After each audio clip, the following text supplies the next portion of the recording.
following that up, as we all have, a little hangover after we play Purdue. Minnesota obviously played a great game at home as they usually do, and then an unbelievable win on the road against a very difficult to play Michigan State team in the Breslin Center, and just finding a way to stay in that game and make play after play after play in the last 10 minutes. So, I've been really impressed with what they're doing, with how hard they're playing, and they've had two of their better wins of the season.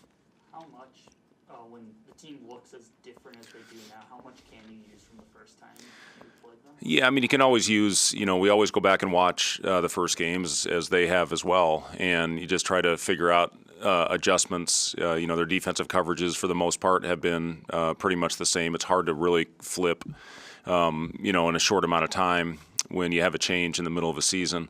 And it's a team that is playing a lot of guys right now. Their young guys are getting a lot of minutes, and they're taking advantage of it, and they're playing very well. Listen, I think the absolute world of Chris Holtman. He's a good friend. This is a tough business sometimes.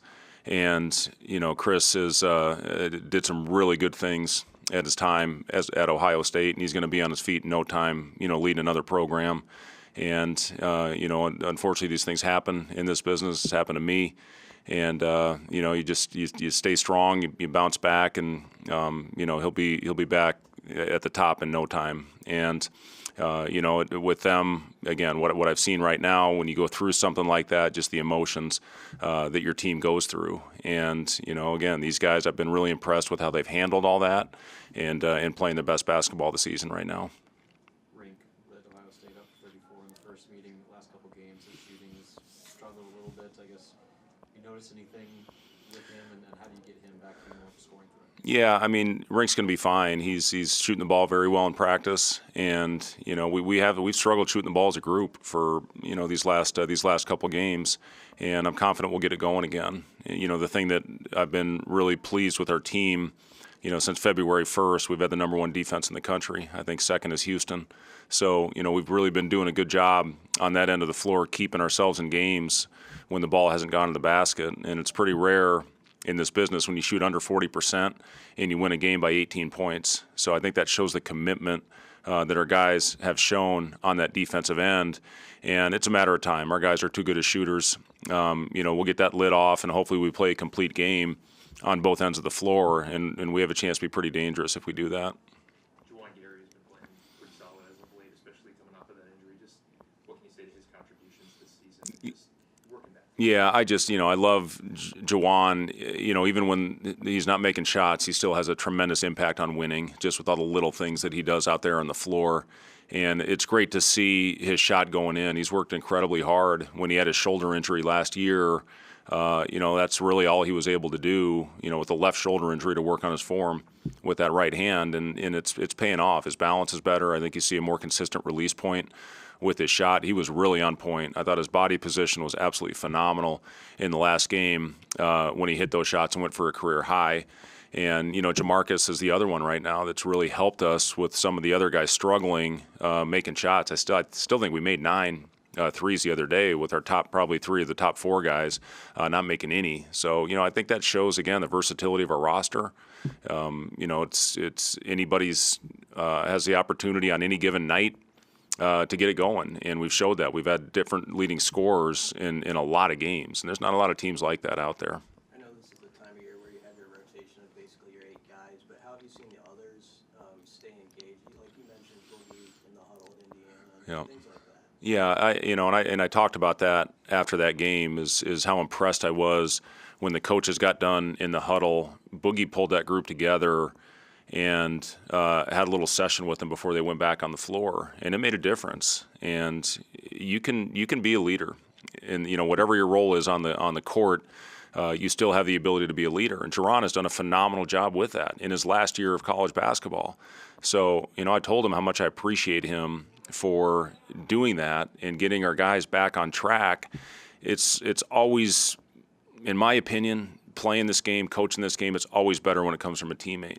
You know, when you see them out there, they hear our voice so much.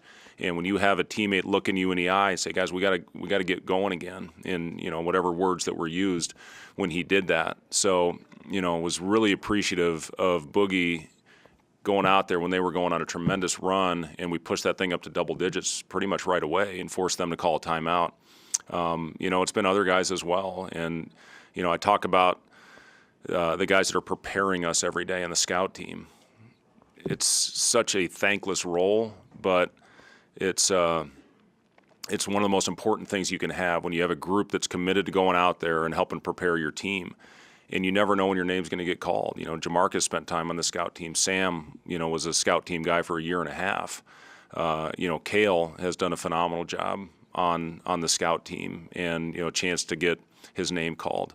Aaron is preparing himself for next year when he becomes eligible again. So, you know, it's Matar has spent time over there. So it's just, you know, everybody has a role in the team, and if you buy into it and you accept it, you have a chance in this business. And our guys have been phenomenal with their role acceptance pretty much all season. Brett, what's the team's energy been like this week and the last couple of weeks with the situation you're in right now being at 20 wins? Yeah, we've had great energy. I've been really pleased with our prep, and you know, we're playing our best basketball of the season right now. We have to continue on with that. We can't get satisfied.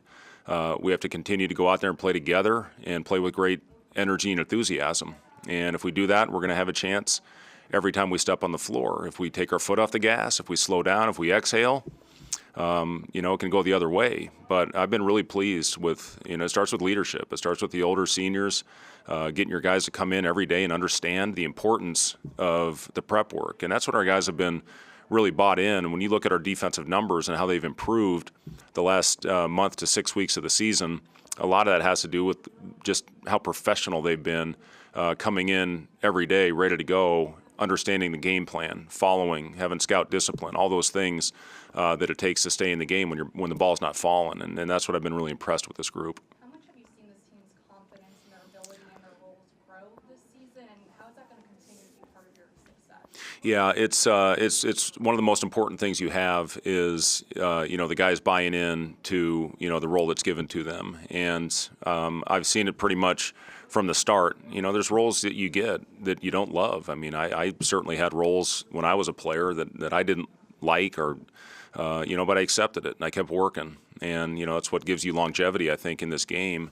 And, you know, we've got a lot of guys that I think will play this game for a long time beyond their years at Nebraska. So, you know, to build those habits right now is important. And again, I give our guys a lot of credit for handling and accepting the roles that have been given. You mentioned Aaron. How good a teammate has he been, and maybe even useful to the other guys trying to pick up some of the point guard tendencies or traits?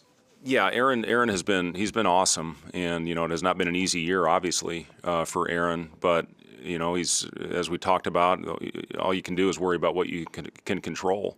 And, you know, he's in a position right now where he can, and I talked to him about this, going out and helping Jamarcus in a play a position that he's never really played before, help Bryce, you know, get us into an offense, the importance of where you get the outlet pass, you know, all those little things that he's really good at, you know, defending at this level in this league, which he's done for 3 years. And, you know, I've been really, really happy with how Aaron has handled this whole situation, and we're all excited to get him back on the floor next year.